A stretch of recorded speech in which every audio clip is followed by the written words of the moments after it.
Here we are, financial professionals. We know the stupidest thing in the world one can do is take money out of an IRA early. But I did.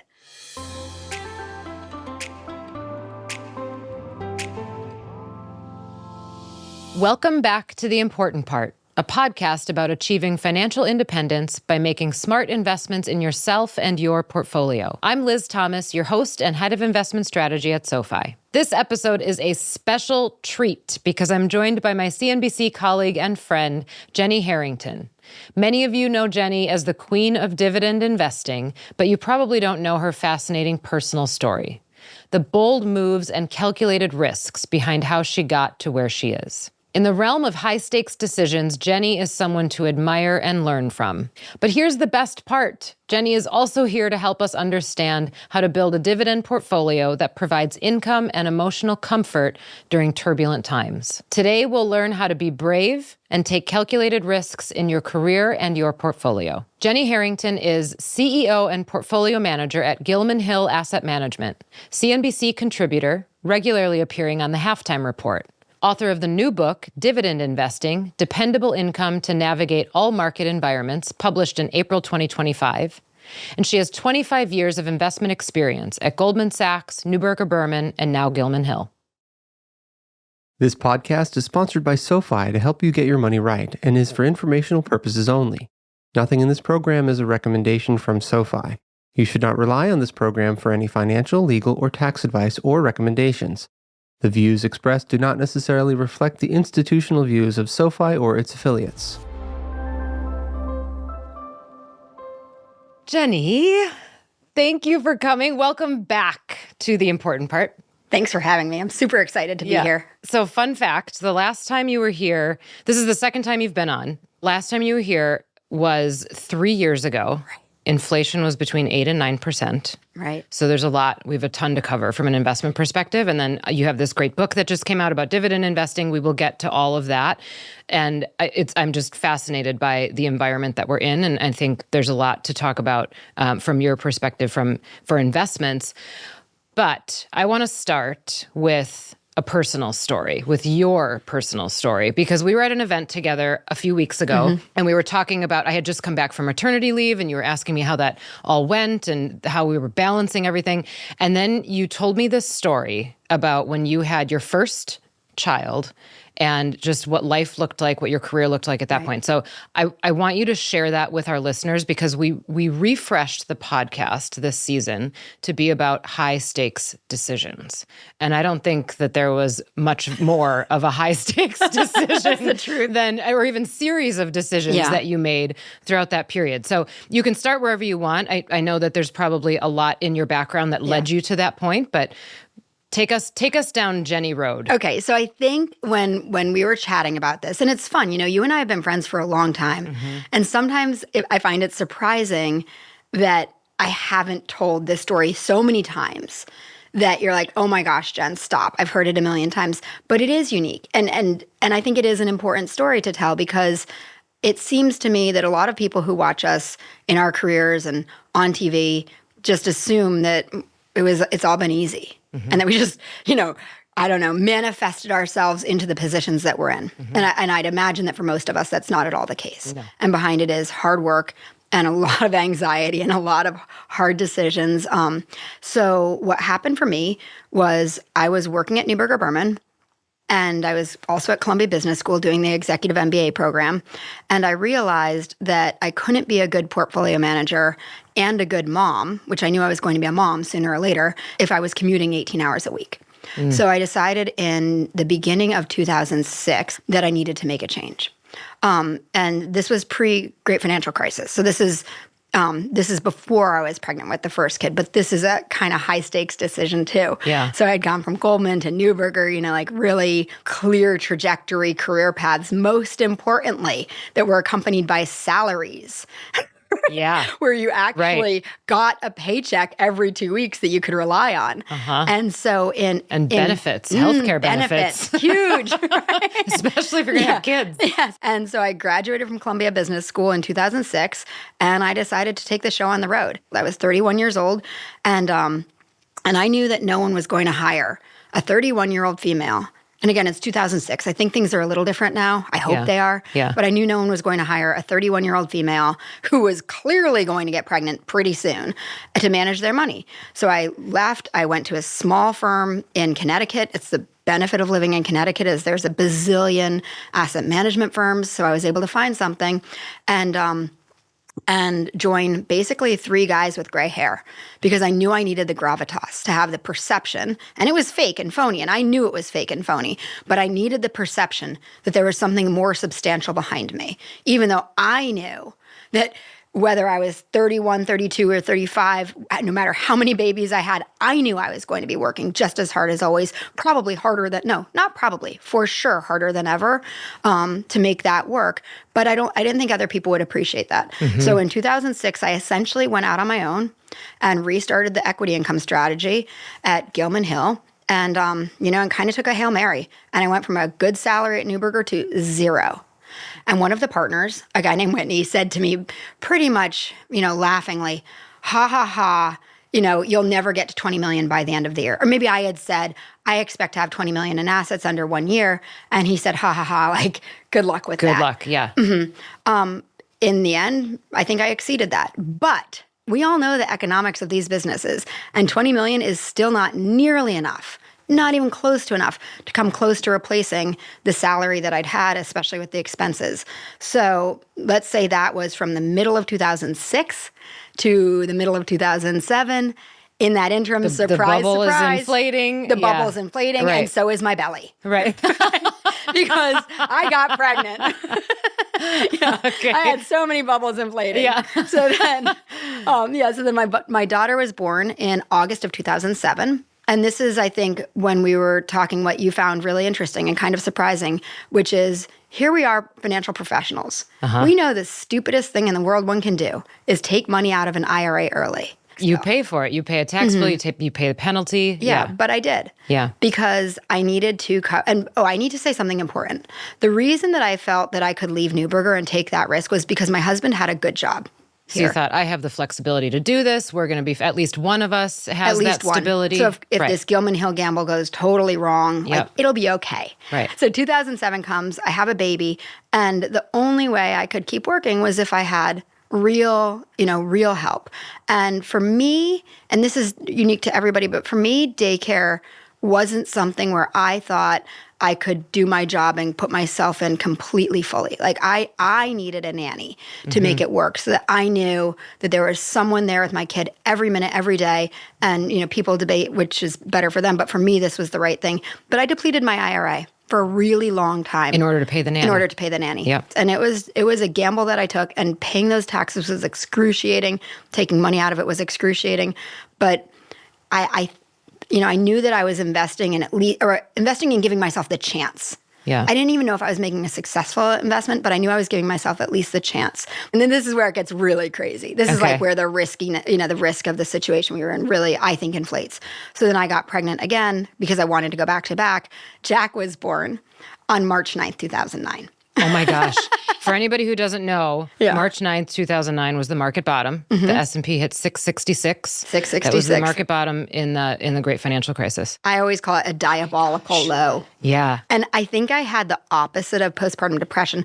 I think I had postpartum euphoria. Okay. Because I remember sitting in the hospital with this 6-hour-old baby, watching the market hit 666 and thinking like, wow, that's crazy. Yeah. I wasn't like, oh my God, I'm terrified. And when I look back, I think, boy, what was going on in my brain? Right. Now, my husband was still employed, but what happened was his firm closed. And John and I decided, let's take a risk.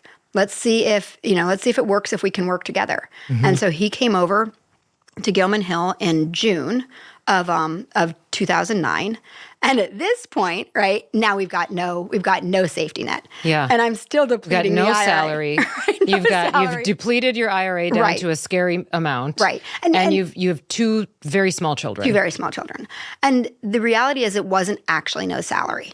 Okay. Because at that point, I'd gone from 2006 at Gilman Hill, where it was no salary, to to building up some assets. And I think, and I might be fuzzy on this, but I think at that point, maybe we were at 70 or 80 million under management. Okay. So it wasn't nothing. It was certainly not enough to comfortably support a family. Right. But Liz, it was a big, scary risk. I was floored when you told me, and I couldn't believe I had never heard most of it. Yeah.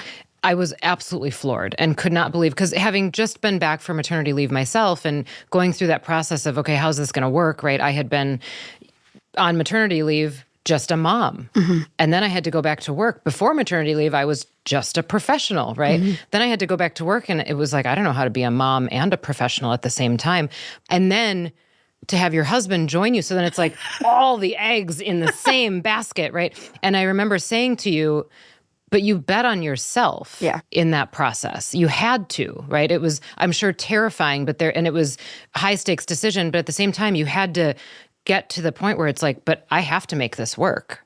I don't reflect back on it being me betting on myself. I would reflect back and say it was my husband, John, betting on me.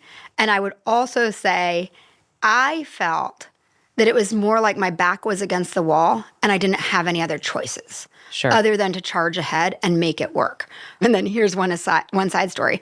I think we were in Maryland for the weekend or something, and we had some dry rot on one of the windows on the side of our house.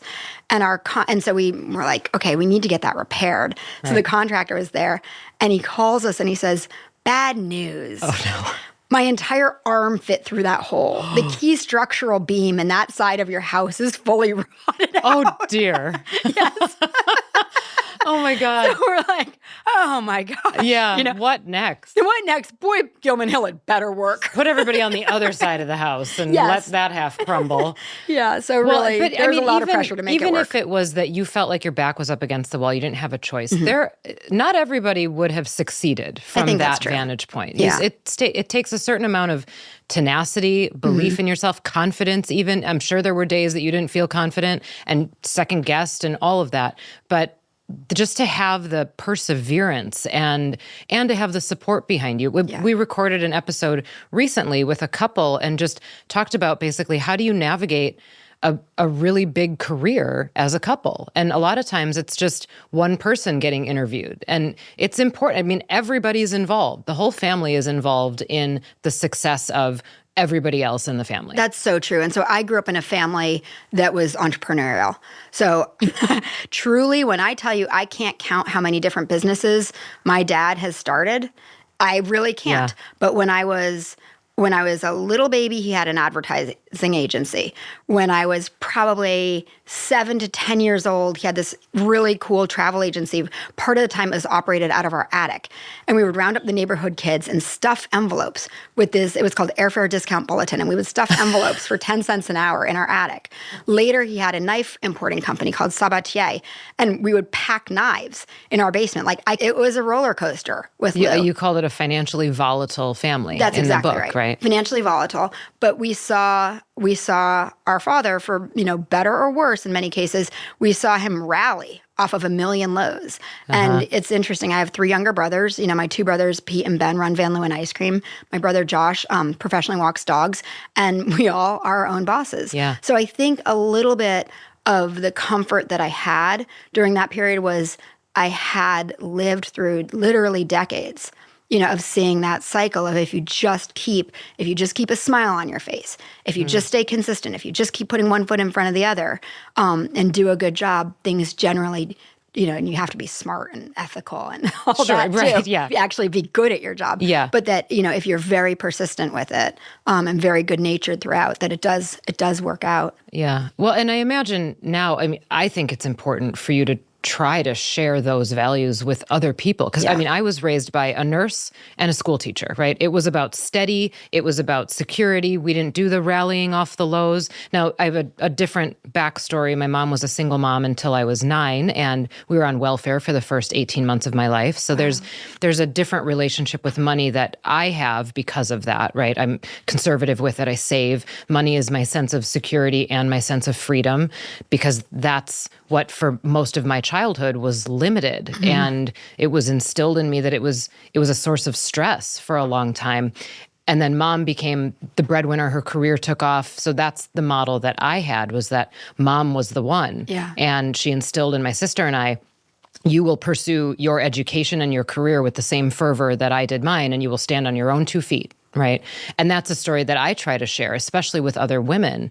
Learn how to stand on your own 2 feet. But we certainly didn't grow up in an entrepreneurial house and watch that sort of risk taking, right? It was almost the opposite. It was like avoid risk. Right. So, and there are merits to both, but I think that's incredible to have watched that. What's interesting is we both then have the same kind of like internal scar from living without money, because there were serious lows. Right. I shopped at the Goodwill from the middle of high school until I graduated from college. There was no money. There was absolutely none. Yeah. And it was really, really, really stressful for me. But the reason I run a dividend income strategy is because for me, seeing money deposited, seeing cash deposited into an account every single month after month after month, that's the only form of investing that I can get comfortable with. Yep. It might be boring, it might not keep up with the markets all the time, but it's but we'll emotionally. talk about all that. It's fascinating to understand what drives people and really what even invisibly steers us into what we do and just our philosophy on money. I'll take my personal story one step further. So I mentioned my mom was a single mom. She received child support from my biological father for the first 18 years of my life. $244 a month. Wow. That's it.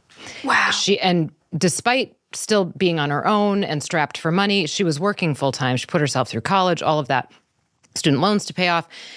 She never spent it. She put it all away, all of it, and it put me through college. Wow. So it was my college fund. So then that's the other lesson, right, that was instilled in me, that yes, this money was coming in every month, but you be conservative enough with it, put it aside, and it will work for you. It can be put aside for your future. And the other message was, the most important thing for your future is your education, and that's what you will use this for.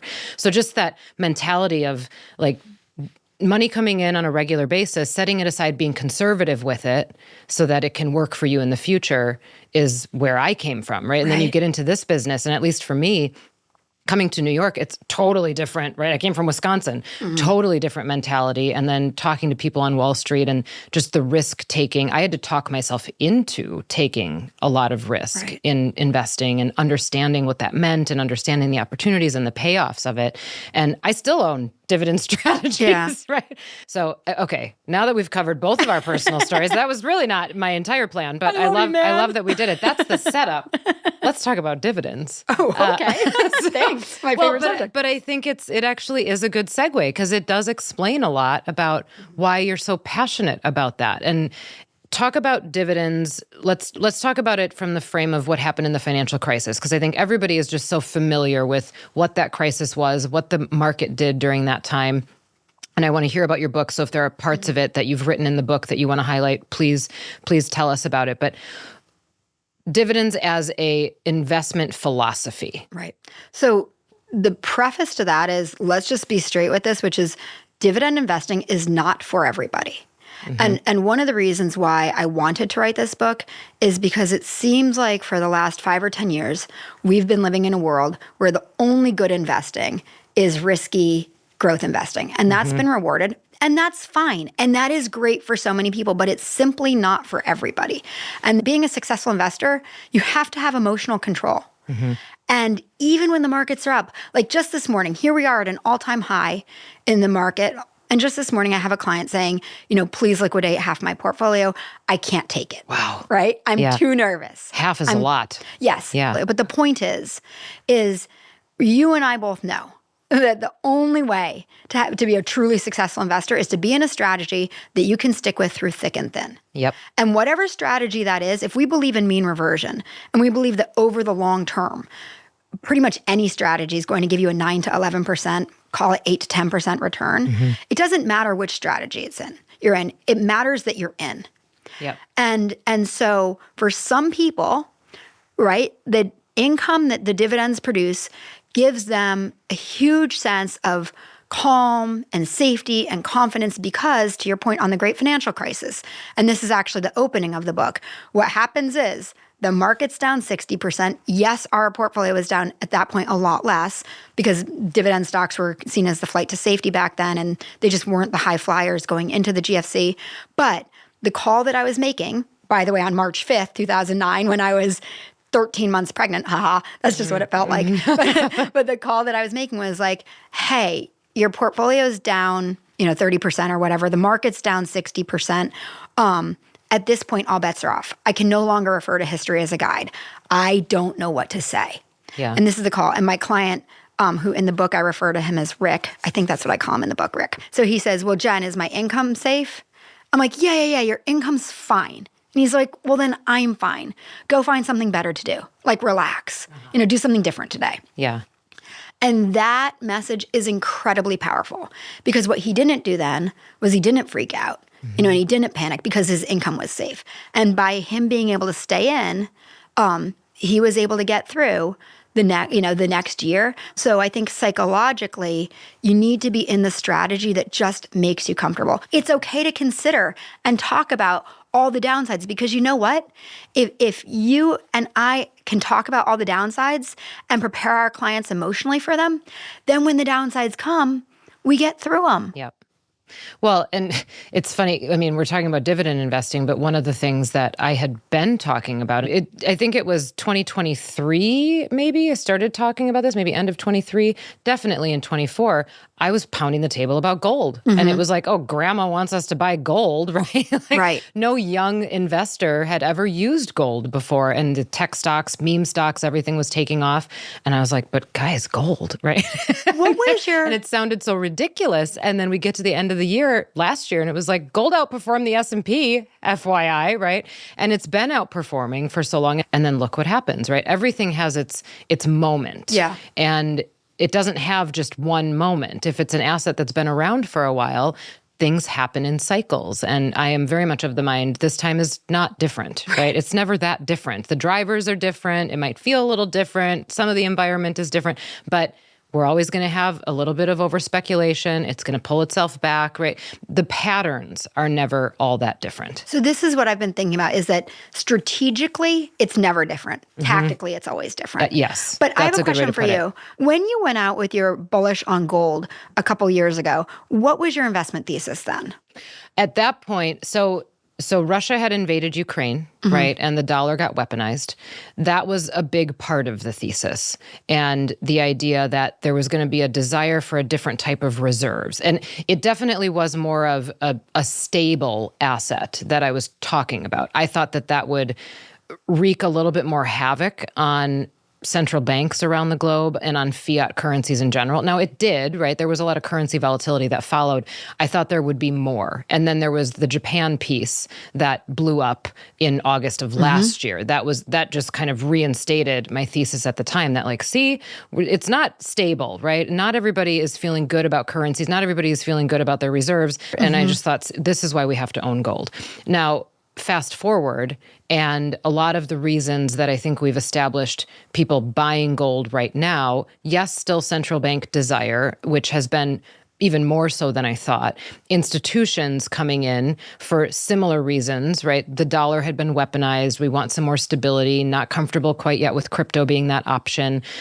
But now the retail trade, right, is the part that I did not anticipate. I did not think that retail would get interested in it. But with returns like that for a few years in a row, retail's interested. So now it's behaving differently, right? And we've talked about it decoupling from rates. Usually gold had a pretty close relationship, inverse, but a close relationship with rates. And that's not happening anymore. So it's sort of detached from the thesis that I originally had, but it went up much further than I would have expected. I think it's so interesting. And it's interesting that you nailed the investment thesis on it literally before anyone was talking about it. But what I think is interesting and challenging as an investor in these markets now is you can get the thesis right and you've got the strategy right. And then when kind of the FOMO traders come in, it's very hard to deal with because that's where it goes into emotion and behavior, and I think we're seeing that more broadly in parts of the market too, where you're like, okay, the AI story, totally investable, brilliant. It's going to change everything without doubt. But then there's the pockets where the FOMO trades come in, and drive certain shares, not all, certain stocks, not all, way past any functional valuation level. And then that for us as professionals becomes very difficult because even though the thesis is correct, right, the valuations become wrong, which brings us a little bit back to what type of investor are you and conservatism is.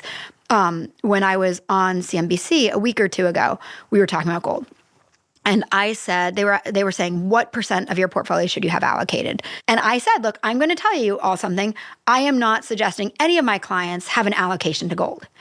And for anybody who's not quite following this, so gold is a zero yielding asset. It doesn't kick out a dividend. There's no interest. You don't get any of that. That's why it usually has an inverse relationship to rates. So if rates are going up, you wouldn't expect gold to go up, but that is what happened for a long period of time because there usually is a better alternative. If you're not going to get any income in gold, you would buy treasuries because they're paying out a yield, or maybe you'd buy dividend paying stocks because they're paying out a yield. But that's sort of decoupled. That relationship is broken. I call those relationship problems. So there's a relationship problem between gold and rates right now, and we're trying to figure out what's driving all of it.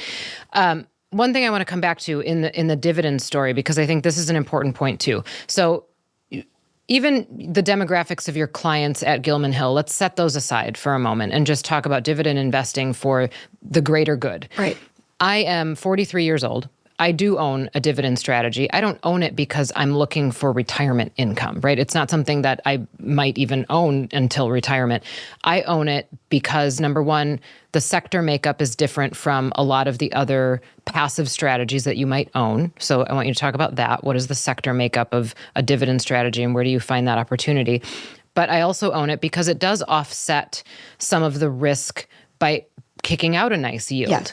And I enjoy that piece of it, right? Because I'm always thinking about what is my exposure to market movements and how do I still maintain equity exposure, but dial down the risk a little bit because I don't want to just put it all in cash and get that sort of yield. So talk about who dividend strategies are for, because you say they're not for everybody, right? But they're also not just for retirees.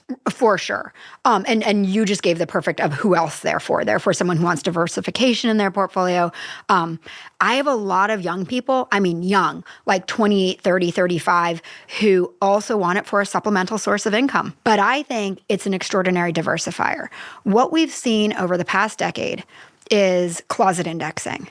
And the closet indexing is everywhere. So to me, the beauty of a dividend income portfolio is the discipline. The discipline is enforced all the time. Now, I will give you a crazy example, which I think you might be the only one who already knows this, who I've told this to. But generally, historically, I've always said, one of the nice things about a dividend strategy is it's very much like value investing. Well, this year, we're not correlated at all to the S&P value index. And I'm like, that's so weird. Yeah. For 20 years of managing this, I've always correlated much more closely to the value index. So I go and I look at the components, the current components of the S&P 500 value index. Top 3 holdings. Oh, right. Apple, yeah. Microsoft, Amazon. When did Apple and Microsoft go in? 12/31/24. Why are they suddenly value holdings? Because within their peer group, as they compare to Netflix, I'm trying to say NVIDIA and Tesla, as they compare to their peer group, they are value. That is ridiculous. That's wild. Wild. So even the S&P 500 value index has become a closet indexer and is just getting closer and closer to the broad S&P 500 where you have heavy concentration in 40% concentration in 10 stocks. A dividend income strategy is uncorrelated.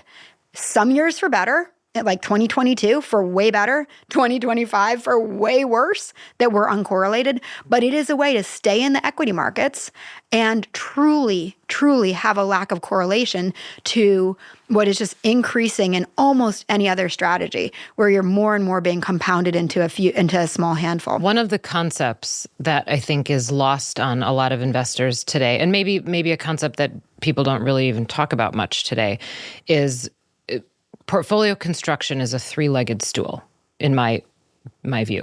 One of the legs is preservation, one of the legs is income, and the third leg is growth. Right now, I think all we're paying attention to is the one leg of growth. Yep.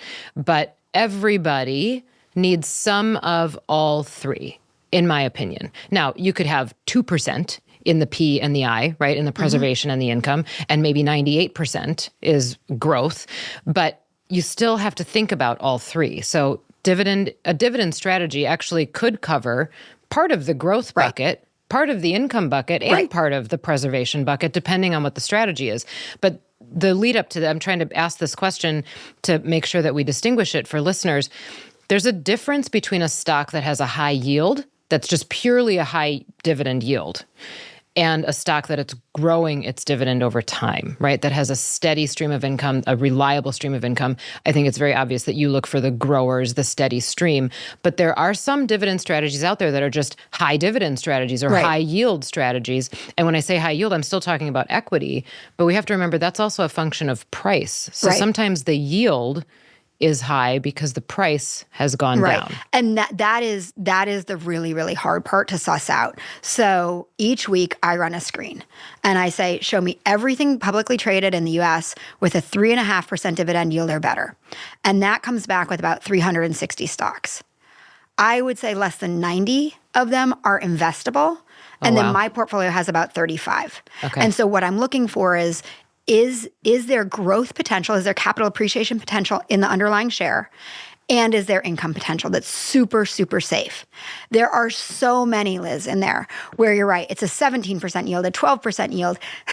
First of all, you're probably not even going to get it. Right. When you see that, the first thing that should happen is red flags. Now, some of them pan out. Like I have this really cool company in the portfolio called Flex LNG. It's got about an 11% yield. They're actually paying that and I probably won't get too much capital appreciation out of the shares, but if I'm getting 12% from dividend income that can be sustained, great. That is very unique.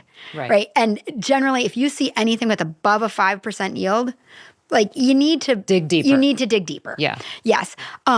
There's also a lot of dividend growth strategies out there. And you'll see that and you think, oh, it's a dividend strategy. And you look at it and you think to yourself, boy, but it's only a 1.3% dividend yield, or it's only a 2% dividend yield.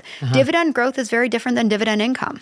And you see companies like even NVIDIA has a dividend, Apple has a dividend, and they're growing their dividends rapidly. But they're such a tiny percentage that the yields are like 0.1%, 0.3%. And so you really need to separate out dividend income versus dividend yield. And I think for me, the magic is finding something where there's both decent yield and capital appreciation potential. Whenever I buy something, my goal is to have a minimum of 5% dividend yield with capital appreciation potential on top of that over time, with the key being over time. Don't just chase the payout. Do not. Okay, well, I've asked enough questions today, I think, but we have a question from the audience. So Jade Yee is back to ask Jenny a question. Hi Liz, hi Jenny. I have a question here from Roman G124 in our SoFi, our Reddit community. They've asked, how did you react to the April crash? I try to have a lot of homework on stocks that I want to buy, always teed up and ready to go. And by doing that, I'm able to move quickly when the market pulls back, and I'm able to move unemotionally. Because I think a lot of people, once the market starts pulling back in an April-esque situation, you kind of freak out. But if you've done homework well in advance and you're just waiting for a bear market or a flash crash or a correction, you can move quickly and with confidence. So I think you always want to have a watch list.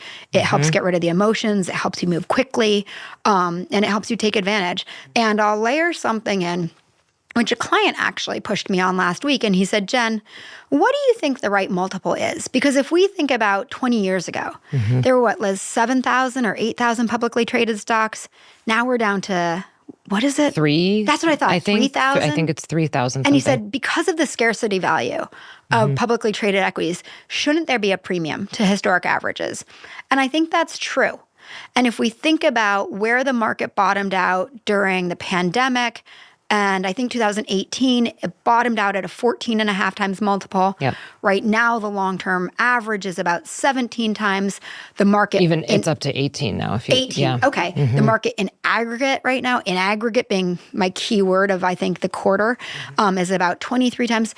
It's tough to say what the right multiple is. What's the right multiple? Yeah. I'm not sure anymore. I'm not either. And in such a growth-dominated market. So one of the stats that I keep mentioning is that before the tech bubble, before the dot-com bubble, technology was less than 6% of the S&P 500. So a multiple at that point is not even comparable to where multiples are today because there was such a smaller concentration of growth stocks, which always trade at a higher multiple. Right. And now we started this bubble, if that's what we're in, with tech being almost 30% of the index. And then you take the tech sector plus the Mag 7 stocks that are not in the tech sector, and you're up to 50%. Right. So we're just so much more dependent on growth and growthy stocks that I think the correct multiple or a reasonable multiple is higher today than it was then. But that doesn't mean that it can't all deflate. Right. Okay, a couple last lightning round questions. What's the best financial decision you've ever made? Oh, that's easy. It goes to the beginning of the conversation. To invest in myself, to take that gamble, to keep moving forward with Gilman Hill, and just, head down one foot in front of the other. Maybe I could say to deplete the IRA to pay for the nanny. That's probably the it paid That's off. probably it. Yeah. Biggest investment mistake you've learned from? Oh, okay. So thankfully, my biggest investment mistake is one that I make repeatedly for myself. Okay. Thank God, never for my clients. So, I probably shouldn't publicly admit this, but I will.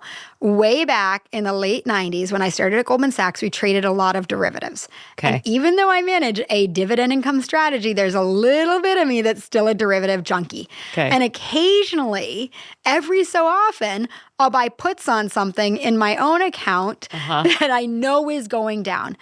Okay, I am directionally 100% right. Okay. My timing is horrible. And I overpay on premiums all the time. And I lose 100%. I don't know, probably 90% of the time that I take one of these. I do them in small quantities. It makes my husband, John, crazy that I keep doing them. I have so much fun.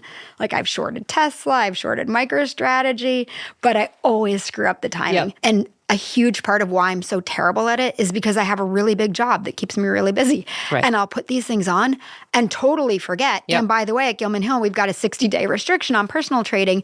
So even if I'm directionally right for 15 days, I need to hold it for 60 and the whole thing's a disaster. So, know what you're good at and know what you're not, Yes, stay in your lane. Stay in your lane. Stay in your lane. Well, Jenny, thank you so much. For everybody, buy Jenny's book.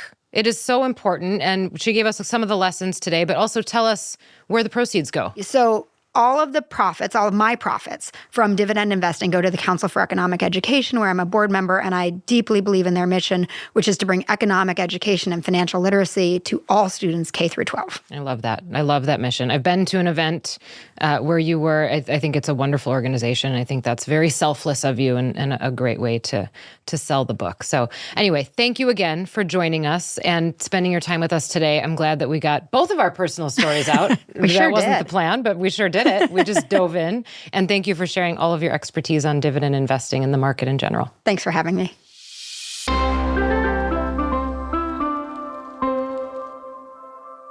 So I think it goes without saying, I really enjoyed that episode. I am so glad to have brought personal stories into it because I think it's important for all of us to understand what drives us. So now that you all know so much more about Jenny and I, some of the key takeaways, and I'm going to keep this part short, key takeaway from the personal side of things, bet on yourself. Do not be afraid to bet on yourself, take risks on yourself, and really surprise yourself, perhaps, with what you're capable of. And then an investing takeaway that I really loved the way she framed this. As investors, we benefit most when we can sit it out through the tough times, when you can sit it out through a drawdown. So whichever strategies make you comfortable enough to do that and not miss out on being exposed to the market are the right strategies for you. So we talked a lot about dividend investing, and dividends are perhaps not right for everybody. But if that's an element of the portfolio that helps you stay comfortable and keeps you in it, even through the tough times, then it is definitely something that you should consider. So thank you all for listening to The Important Part. We look forward to bringing you the next episode very soon. For more from me, read my weekly column in SoFi's newsletter, On the Money, and on the SoFi website, or follow me on X at Liz Thomas Strap. Follow The Important Part wherever you get your podcasts. The Important Part is produced by SoFi in partnership with Sony Podcasts. Elizabeth Thomas is a registered representative of SoFi Securities LLC and an investment advisor representative of SoFi Wealth LLC. SoFi Invest encompasses two distinct companies with various products and services offered to investors as described below. 1. Robo-investing and advisory services are provided by SoFi Wealth LLC, an SEC-registered investment advisor, SoFi Wealth. Brokerage services are provided to SoFi Wealth LLC by SoFi Securities LLC. 2. Active investing and brokerage services are provided by SoFi Securities LLC, member FINRA SIPC. Clearing and custody of all securities are provided by Apex Clearing Corporation. Individual customer accounts may be subject to the terms applicable to one or more of these platforms. For additional disclosures related to the SoFi Invest platforms described above, please visit www.sofi.com/legal. Neither the investment advisor representatives of SoFi Wealth nor the registered representatives of SoFi Securities are compensated for the sale of any product or service sold through any SoFi Invest platform. For a full listing of fees associated with SoFi Invest, please view our fee schedule. For additional disclosures related to the SoFi Invest platforms, please visit www.sofi.com/legal. Copyright 2025 Social Finance Incorporated, all rights reserved.